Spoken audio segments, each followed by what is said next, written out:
Good evening, everyone. Can you hear me? Yeah, we can. Yes, I can, man. Okay, thanks. Right. Okay, let's just wait for a few minutes and see if other people will join.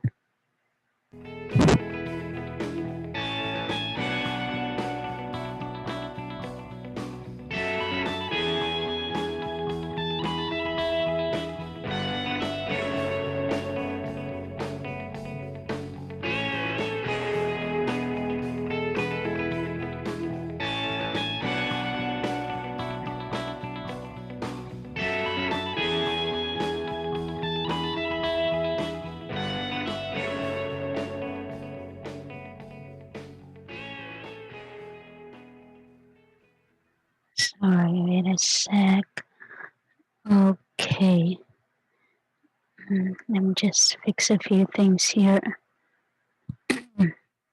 So, yeah, maybe people will just join midway of our meeting. So, good evening, everyone. We are the member supported Pure Land Buddhism Center of the Philippines. Tonight, we will have a regular Wednesday night read and discuss from the book you see here in the screen. It's called Something You Forgot Along the Way by Buddhist author and sensei Kentetsu Takamori. And aside from this Wednesday night sessions, we have others too with different topics. My friend Kevin here.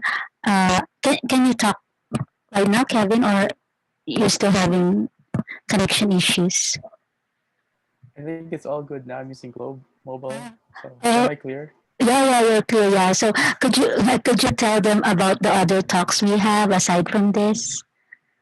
Yeah, absolutely. So, hi guys. Good Okay. evening. Glad you could all join. Kevin, and we have sorts of lots of talks that you can tune into. So, actually, next week I will host a talk on Sunday about the six good deeds. It's gonna be a two-part session. So, part one on Sunday, next Sunday I mean, and then the other part will be on the other Sunday. So, we'll be posting updates on the Facebook group. And aside from that, we also have other talks. Frank as well hosts um, Q&A sessions every Wednesdays, but it's not a fixed schedule. So you'll get updates as well on Facebook and Skype, and you'll expect more talks about Buddhism, like the law of cause and effect, the reality of mankind, all these amazing stuff we will be posting on our Facebook. So we'd be more than happy to have you there. And it's really amazing to tune into these teachings because they're really amazing. You'll learn a lot. So yeah, thank you, Len. Okay, thank you for that, Kevs. Yeah, so like he said, we have other talks aside from this. So we hope you could join those because it will help you learn more and understand more the teachings of Buddhism. So now we start, and I need two volunteers to read the story. If you're caught up in the here and now, you lose sight of the future. Who would like to read the first half? May I, man? Oh, sure. Go ahead, please. Hi. Yeah. Thank you, Fun. Hi. Napoleon returned home in triumph after successive victories over Italy and Austria. The people welcomed him in a frenzy of jubilation, with illuminations, parades and banners, torches and bells, and gun salutes. One of Napoleon's men offered him respectful congratulations. Sire, it must gratify you to receive such rousing welcome. To his surprise, Napoleon answered coolly, "Don't talk nonsense. It is a great mistake to enjoy such a superficial fuss. If circumstances were slightly different, these same people would be clamoring to the guillotine just as loudly. Nothing is so unreliable as the welcome of mass of blind followers. The great swordsman Chiba Shisaku, 1794 and 1855, went fishing one night with several of his followers. They set out with torches, heading farther and farther to sea in search of fish, until they lost all sense of direction. Which way was the shore? Right. Thank you, Fang. And I need another volunteer to read the rest. Who would like to read the rest of the story? I could read Lynn if you like. Okay, yes, thanks, Kev. Am I still clear? Because I'm worried about my connection. Yes, it is clear. Yeah. Okay. Shusaku himself grew flustered and had a series of torches lit while he peered in vain into the gloom. As they roamed the sea with mounting panic, the last of the torches has burned out. The situation seems hopeless, but lo and behold, as darkness settled in, there in the distance was the outline of land, looming darker still. The men whooped in relief and joy. Days later, Shusaku recounted the incident to a fisherman friend of his. The friend said smilingly, "That wasn't like you. You should know that you can't see the shore with torches. Torches are used to light up your immediate surroundings. If you want to see into the distance, they only get in your way. When we want to look far off, we douse them we douse them on purpose. As long as long as you rely on torches, you cannot make out the distant shore. If you are caught up in the here and now, you cannot look ahead into the future." Okay, thank you very much, Kevin and Fang, for reading. So this is our story for tonight. And in our story, there are two prominent historical figures that were mentioned. First is Napoleon, a a French statesman and a military leader who conquered a lot of countries in Europe. And Chiba Shusaku, a master swordsman who was named by many historians as the strongest samurai in Japan, as opposed to Musashi Miyamoto. It's because there's not much written by historians, I think, by about Musashi Miyamoto, although he's popular. But anyway, yes, so he is regarded as a master swordsman. So both stories in this short story that we have gave us clever statements. Okay, the first one is from Napoleon, which says it's a great mistake to enjoy such superficial fuss. If circumstances were slightly different, the same people would be clamoring to the guillotine just as loudly. Nothing is unreliable as the welcome of a mass of blind followers. And sorry, before I continue, do you hear the background music because the neighbors are celebrating and they're having video okay? So I hope that doesn't yeah, it's not too loud for you guys. No, there's none on our end. There's oh okay, that's great then. So okay, going back, thank you for that, Gabs. Napoleon is saying here that if things turned out the other way, that is, if he lost, then the same people who are cheering for him right now would want him crucified for sure. And with that, he also said that it was a mistake to enjoy such a shallow show of excitement, right? What Napoleon is essentially saying here is that people's reaction towards you depend depend on how convenient you are to them. So uh, maybe you could give examples on the very moment where someone or where you lost your convenience to others or use to others, like they started treating you differently or the treatment of you became sour as soon as they have no use for you anymore. Yeah, something like that, situations like that. If you can write your examples in the Skype group chat, or if you want to speak, you can use your microphone. If you have examples or experience with such things when people suddenly just became uh, different with you, or yeah, treated you differently.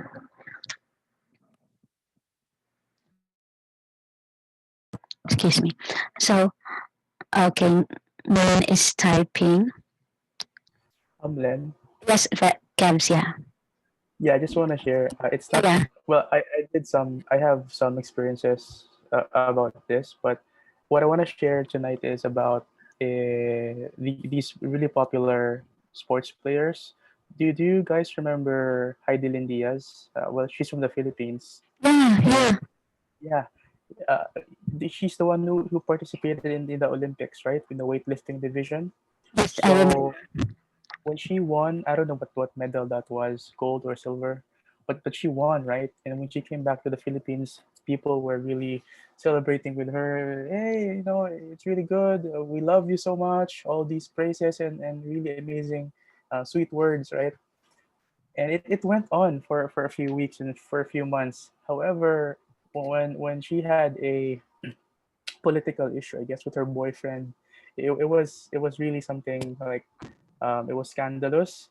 And then people suddenly in social media released really sad words against her, like really terrible words. All of a sudden, all those really amazing, sweet words before were gone and turned into something really wicked, like really ill wishes against her and her family. So that was like, I was mind blown. I was shocked.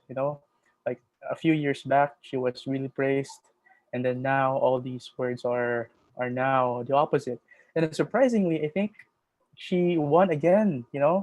A medal, a new one, and then all good praises again. All sweet words came back. So it's like, oh, what happened? So it's like a downhill shift from here and then up and then up and down, up and down. So it's like it's crazy. And when I remember her, I remember this specific story in the book because that's how the human tongue really is. It's the nature when we are beneficial to people, they give us praises. But when we're not, you'll be surprised how quickly people, you know, turn their backs. That's what they say. So just wanna say that. Ah, yes. Oh, yes, that is true, Kevin. What you said that people turn as quickly as as they praise us, but the moment we did something that's not to their liking or not, yeah, don't that won't benefit them, they quickly turn their backs on us too. And yeah, I remember that incident. Oh, okay, sorry, I thought I was muted. But I remember that incident with Hidalin, right? She gave us prestige and we became proud because she gave us this medal.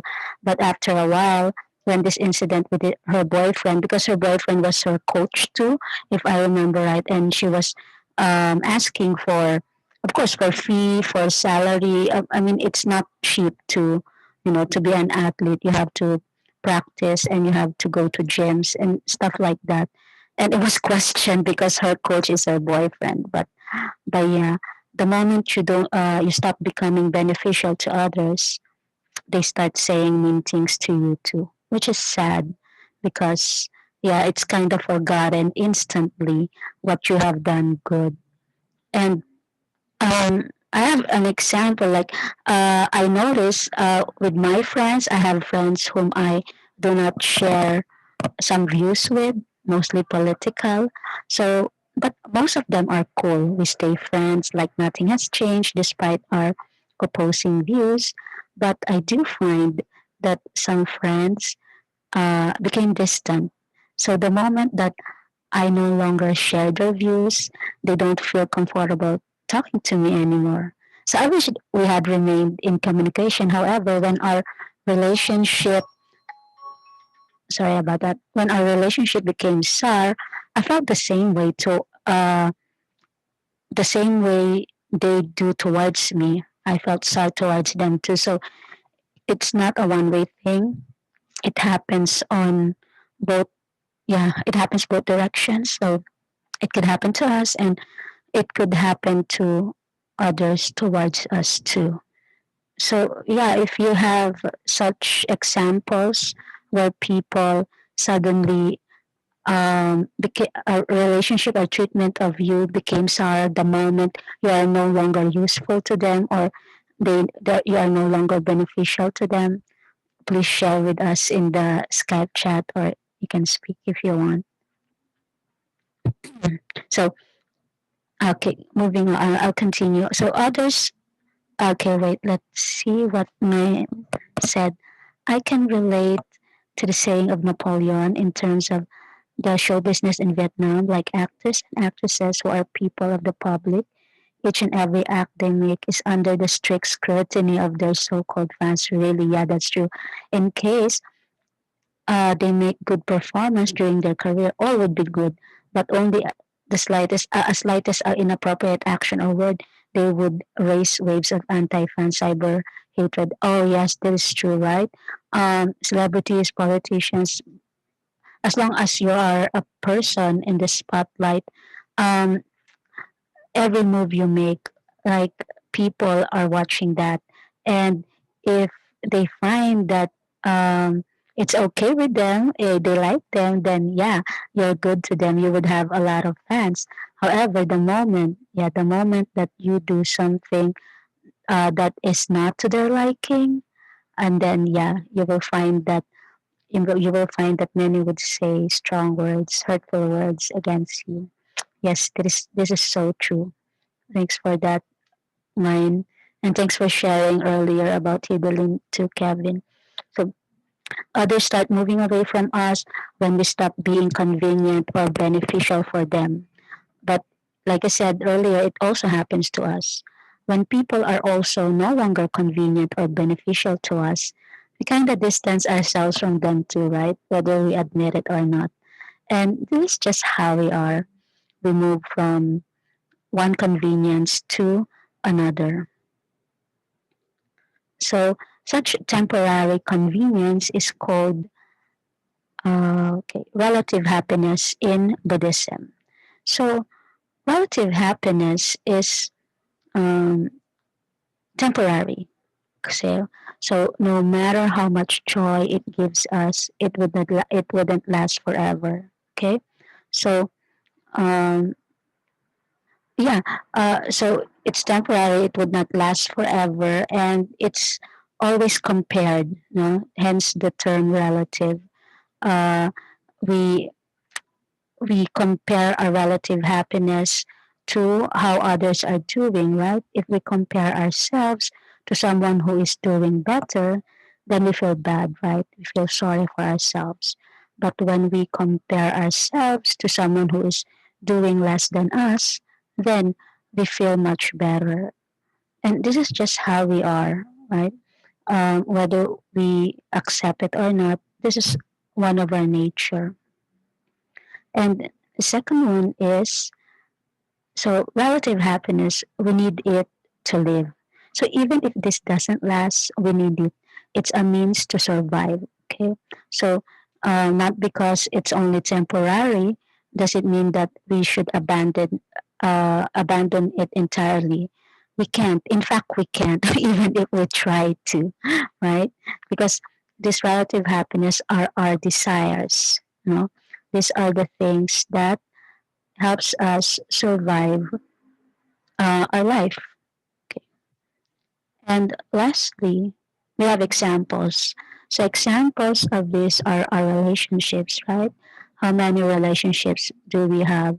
Um, and this always makes us happy, but we all know that sooner or later, this relationship would be gone. It's either by leaving, one of the parties leaving the relationship, or worse, by death, right? It's something we can't control. And we also have our work, our travel, hobbies like that. This gives us happiness too. So, relative happiness, they are temporary, they will end soon, but yeah, we need this stuff to live, to survive. And with this, we enjoy it. It benefits a lot while it lasts.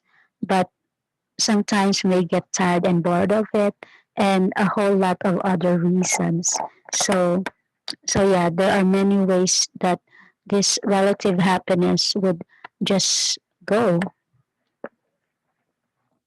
So, like with Napoleon, the joy. Oh, yes. Would someone like to say something? Okay. So, like with Napoleon, the joy from the victory he got is a temporary kind of happiness that will soon fade away. And the same thing with the joy from the people having gifted the victory from Napoleon's winning. It's also temporary. So as soon as Napoleon slips up, they won't feel the same joy from him. So some takeaways that I came up with Napoleon's story is here. Everything is temporary, so don't get fixated in your current situation because it won't last anyway. So, yeah, since everything is temporary, your suffering and joy alike are also temporary. And people react uh, depending on how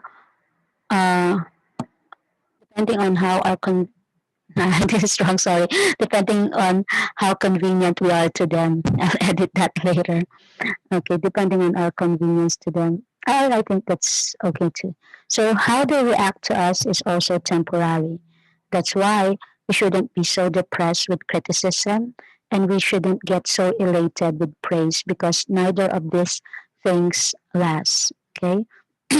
So yeah, our current situation, we have to remember, is not, I think we have seen a lot that in Facebook, that quote, your current situation is not a death sentence or is not your final destination. So don't get so uh, hold up on it or something like that. I forgot the exact quote. But anyway, if you have other takeaways from Napoleon's story, please write it in our Skype chat. So we would know what other lessons you got from the story of Napoleon and from the quote. Okay, let me see if there are some questions or okay, none. So let me move on to, yeah, let me continue. Let's move on. So the second statement was from Chiba Shisaku's fisherman friend. So he said, you know that you can't see the shore with torches. The torches are used to light up your immediate surroundings. If you want to see into the distance, they only get in the way. When we want to look far off, we douse them on purpose. So, guys, I want to ask you, what do you think about this statement? Aside from the obvious that the fisherman friend of Shisaku is talking about seeing the shores, what do you think is another meaning for what he said?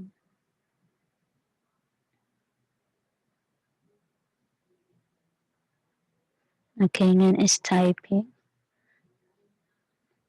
So yeah, aside from the obvious, I'm pretty sure he's saying something else about this statement. What do you think it is? Okay, okay, that's okay. But yeah, to continue, if Napoleon's story talks about the present, then this one pretty much talks about the future. Specifically, this talks about how our future can be jeopardized if we hold on to instant gratifications or quick fixes, right? And this happens too often in our real life. And I'm pretty sure you can relate. When we just want to have something at the moment without thinking that it can hurt our future. So if you can think of such occurrence that you know or might have happened to you, again, you can share that in the Skype group chat. But some examples I can think of is when we buy trendy stuff, like trendy stuff we don't really need at the moment, without realizing that it hurts our finances, especially if we do this regularly for every new trendy stuff that comes out, right?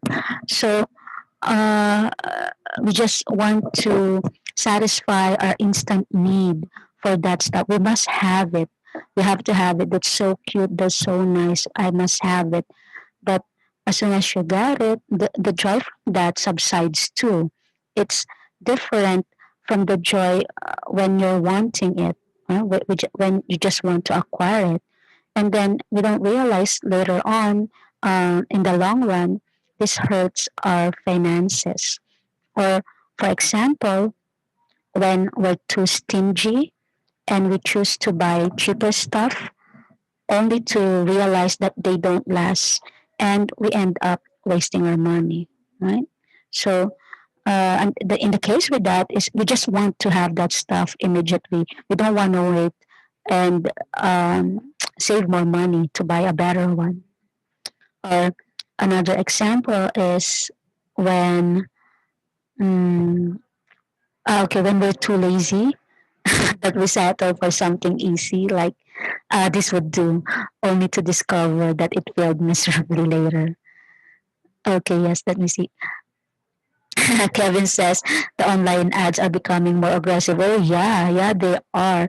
Like it's so easy to get caught up with them, right? And they're they're becoming more and more convincing, really. So back to takeaway from Napoleon saying, would there be a fine line between turning a complete deaf ear to others' comment of who we are and not practice self-reflection? Ah, yes. Yes, that is. If you completely turn a deaf ear to others' comment, then you're pretty much not just ignoring, right? You're just ignoring what they said about you. Um, Maybe in that case, what you could do, I think I understand because maybe you don't want to give a reaction that would worsen the situation. But if you completely turn a deaf ear without hearing what they said, then you couldn't take the lesson from it. Okay. So it's important to hear what others say about you too. Take it in, take the lesson, and then you could have self reflection from that, right? Oh, I'm not. Oh, okay, yes. Okay, I think I understand your question now. Okay. Turning, yeah, I'm not practice. Yes. Yes, I think this is pretty much the same, right? Because if you don't hear what they say about you, then you wouldn't have the opportunity for self reflection. Because uh, it's like just escaping the situation, right? So you don't have to deal with it. Thing is, if you listen, you might find out that there's something you can improve on, or there's something with wrong with what you do that you can maybe fix too. So yeah, I think they're pretty much the same, almost. Yeah. Did that answer the question, Lynn? I hope it did.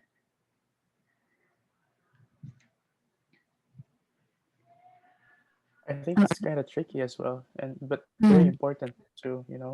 Because if we hear it frequently from other people, like the mm, same feedback over and over, it would be best to consider self reflection. But sometimes it can be tough for like actors and actresses, the ones who are really popular, because they get a lot of these comments, like tons of it, right? So it will be hard for them to filter out which ones to reflect on or not. But for us, we can maybe if it's appearing regularly or we hear it frequently from other people, then maybe we can consider self reflection, like what Fong said. mm. Okay, yeah, thanks for that, Kevin. Yeah, that's true. If you know, if we hear it from other people over and over again, then it's about time. Yeah, there's something you have. It's something you have to think about. Something you have to consider, really. If you keep hearing and hearing it from people, because the self-conceit may very possibly step in the way. I think so. Oh, yes, definitely. Of course, we can always turn to our senses for the most sensible advice. Of course, yeah. If we're, what do you call this, we're caught in a situation that we don't know how to act, we don't know what to do, it's best to turn to someone that you know could give you sensible advice. Could be an expert, could be sensei, or could be your parents, anyone, anything that would help. Yeah, that's great. Thank you for that. Okay, so yeah, uh, these are stuff that call this that we could take away from Napoleon's story, and then going back here to Shisaku, where um, he's talking about more of the future than the present. Some takeaways I got is one is we shouldn't replace with instant gratifications what we can achieve much better in the future by simply waiting or being patient. It pays to wait and be patient, especially if what's waiting at the end is greatly beneficial for you. This is hard sometimes though because it can be easy to give in to instant gratification. Example, when we're dieting or when we're aiming for a certain weight or body, which can be really hard and it takes a lot of willpower. So sometimes we'll reason to ourselves, okay, I'll eat extra today, but for sure tomorrow I'll make up for it. I'll eat less and exercise more, things like that. But that happens so often. Let me see what you wrote, guys. Even if you're not famous, you'll notice some people around reacts the same way. Yes, that's true. Indeed, yes, that means feeling famous here. Why not? We can all feel what we want. Okay. So, and the second takeaway I got from Shisaku's story is the short term and long term goals shouldn't get in the way of our ultimate goal or our life's purpose.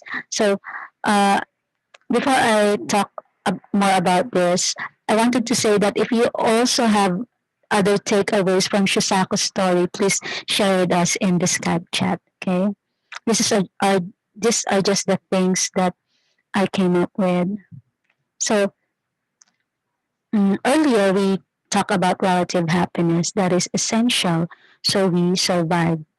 Okay, there's a chat. It's not very easy to say than do.